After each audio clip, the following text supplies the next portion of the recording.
ಅಲ್ಲ 5 ವರ್ಷದಲ್ಲಿ ನಾನು ಮಾತಾಡ್ ಸಾಕಾಯ್ತು ರೀ. 5 ವರ್ಷದಿಂದ ನೀವು ಮುಗಿಸ್ತಾ ಇರೋಂಥದ್ನ ಇನ್ನೇ ಯಾವಾಗ ಮುಗಿಸೋದು ನೀವು? ಒಂದು ಪರ್ಮನೆಂಟ್ ಆಯ್ತು VRS ಅಂತ ಇದೆ, ಅದನ್ನೇನಾದ್ರೂ ಮೂವ್ ಮಾಡಿಸಿದೀರಾ?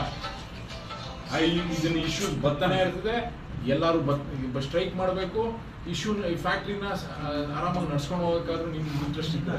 ಇದನ್ನ VRS ಇಲ್ಲ, you should take them permanent and make them work. Sir, ನಾವು VRS ತಗೊಳಕ್ಕೆ ಮಾತಾಡಿದೀವಿ, ನೀವು ಆಗಲ್ಲ ಅಂತ ಹೇಳಿದ್ರಿ. ಅದು ನಿಮಿಷ ಹೇಳ್ತೀನಿ, ಅವ್ರಿಗೆ ದುಡ್ಡು ಕೊಡಕ್ಕೆ ನಿಮ್ ಕೈಲಿ ಆಗಲ್ಲ. ಅದು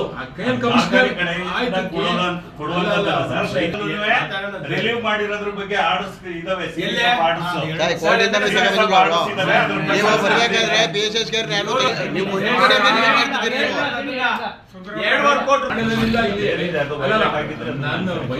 ವೈಲೇಟ್ ಆಗೈತೆ. ಪ್ರತಿಯೊಂದು ಇಲ್ಲಿ ಲೋಕಲ್ ಎಂಪ್ಲಾಯ್ಮೆಂಟ್ ನ ತಗೊಳ್ಳೋದು ಬಿಟ್ಬಿಟ್ಟು ನೀವು ಬೇರೆ ಕಡೆಯಿಂದ ಕರ್ಸಿ, ನೀವು ಆಯ್ತು ಒಬ್ಬರೋ ಇಬ್ಬರೋ ಟೆಕ್ನಿಕಲ್ ಇರೋರನ್ನ ಕರ್ಸ್ಕೊಳ್ಳಿ. ಇಲ್ಲೇನು ಫ್ಯಾಕ್ಟ್ರಿನೇ ನಡೆದಿಲ್ವಾ? ಇಲ್ಲಿ ಮುಂಚೆ ಇವೆಲ್ಲ ಕೆಲಸ ಮಾಡಿರೋರಿಗೆ ಅನುಭವ ಇಲ್ವಾ?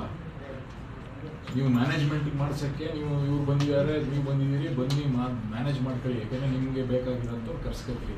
ಅದೇ ಕೆಲಸಗಾರನು ನೀವು ಅಲ್ಲಿಂದನೇ ಕರ್ಸ್ಕೊಂಡು ಮಾಡ್ತೀವಿ ಅಂದರೆ ಐ ಥಿಂಕ್ ನಾವು ಇದನ್ನು ನೀವು ಅಪರ್ ಮ್ಯಾನೇಜ್ಮೆಂಟ್ಗೂ ತಿಳಿಸಿ. ಐ ಥಿಂಕ್ ಲೀಸ್ ಕ್ಯಾನ್ಸಲ್ ಮಾಡೋದು is good, because this is not working. Because the problem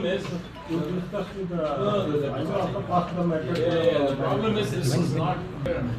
ಈಗೇನಿಲ್ಲ, ನಾನು ಹೇಳೋದು ಸರ್, ಇದು ಹಿಂಗೆ ಇದ್ರೆ ನಿರಂತರ ಮುಗಿರೋ ಗಂಟ ನಗರಿ ತಪ್ಪಲ್ಲ. ಈ ರೀತಿ ನೀವು ತೆಗೆದಾಕೋದು ಇದಿಲ್ಲ. ನಿಮ್ಮ ಕೈಲಿ ಆಗಲಿಲ್ಲ ಅಪ್ರೋಚ್ ಮಾಡಿಕೆ ಅಂದರೆ ನಿಮ್ಮ ಮ್ಯಾನೇಜ್ಮೆಂಟ್ ಹೆಡ್ ಬಂದು ಮಾತಾಡಿ ಅವ್ರ ಜೊತೆ ಒಂದು ಡಿಸ್ಕಸ್ ಮಾಡಿ. ಇದ್ದವ್ರು MLA ಏನು ಹೇಳೋರೆ ಅದೇ ಅಂತಿಮ ಮಾಡ್ತಾರೆ.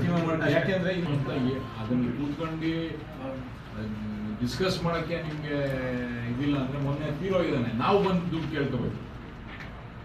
ಅಲ್ಲೆಲ್ಲೋ ಕಳಿಸಿದ್ದೀರಿ ನೀವು, ಯಾರು ಸೆಕ್ಯೂರಿಟಿ, ನಾವು ಪ್ರೆಷರ್ ಹಾಕಿ ದುಡ್ಡು ಕೊಡಿ ಅಂತ ಕೇಳಬೇಕು. ನೀವು